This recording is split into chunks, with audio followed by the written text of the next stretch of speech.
मैं इंचार्ज प्रधानाध्यापक महिमा यादव, कंपोजिट विद्यालय मधुपुर।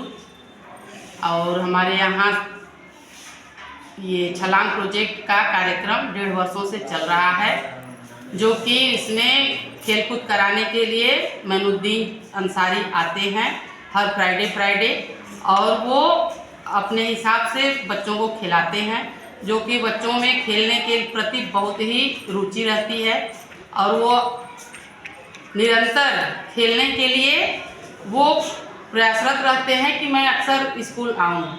और उनको उनके मन में ये जिज्ञासा रहती है कि मैनुद्दीन सर का इंतज़ार रहता है कि कब वो आएँ और कब खिलाएँ।